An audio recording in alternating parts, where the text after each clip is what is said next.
Canadian wildfires we mentioned. The smoke here continues to plague the United States. This is video from Ohio over the weekend. Haze coming from nearly 400 fires ignited in British Columbia just this past week. 400, nearly half of which were started by lightning strikes. So far this year, more than 24 million acres have burned from these fires. That's roughly the size of Indiana.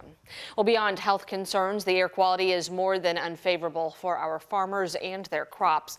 Our Taylor Woods traveled to New Washington, Indiana to speak with one farmer about the impacts.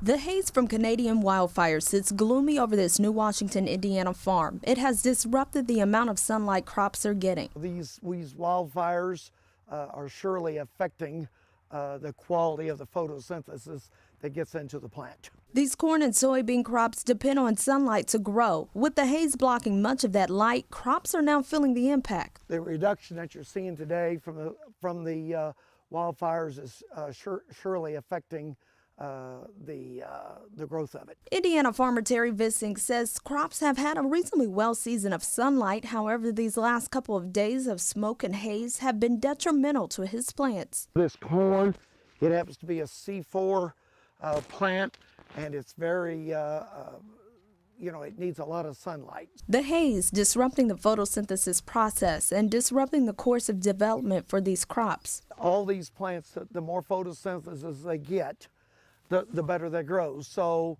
the better they grow, the better the yield is. The more solar radiation, the better, higher the yield of crops, which is how farmers make their profit. Vissing also wants people to be careful of their actions. Would be very careful in not letting, your cigarettes or your campfires. He says these factors play a role in amplifying wildfire conditions if they are not monitored properly. In New Washington, Taylor Woods, WHAS11 on your side. More now on the death investigation of the woman found dead in the Jefferson Memorial Forest. Lyndon Bray was reported missing late Thursday night after she went hiking with her dogs. Police found her body the next morning. The coroner's office said she died due to hanging. Now, police did arrest her boyfriend, but not in connection to Bray's death. According to court documents, Timothy Winterholler is the one who reported her missing, but also admitted to police he set her car on fire, which was found near her body. Right now, Winterholler is facing an arson charge.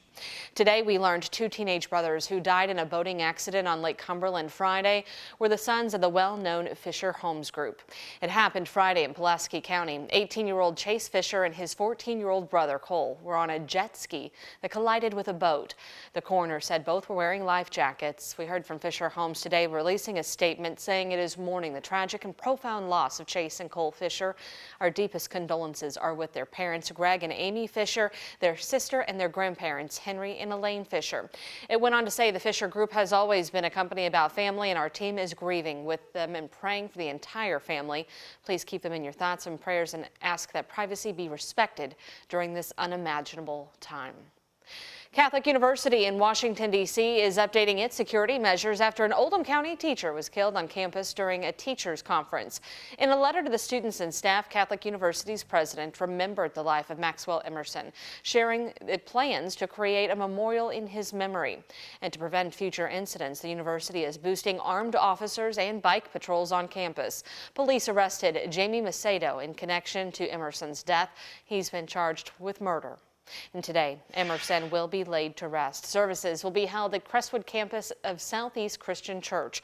The visitation begins at 1 today, with that funeral service following at 3.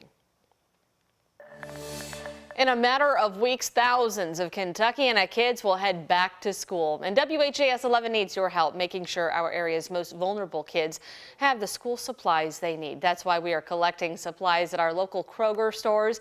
Jim Stratman's hanging out in the school supply aisle over in Stony Brook to help kick things off, Jim. Yeah, that's right, Brooke. We are kicking this off in a big way. Earlier this morning, we were out at Tyler Village. Today, we're at right now we're at Stony Brook, and we will be out at 3 different locations through July 30th, making sure we try to collect as much school supplies as you can see right here on the table that we possibly can, all for kids here in Kentuckiana. And actually, to join me, talk a little bit about the kids who are going to benefit is Will Myers. He is the CEO of CASA here in the River region. Will, you get a very exclusive kind of look at the impact that even just a bag of school supplies like this can have on these kids. Absolutely. So we work with kids who've experienced abuse and neglect and need extra supports to ensure they're successful.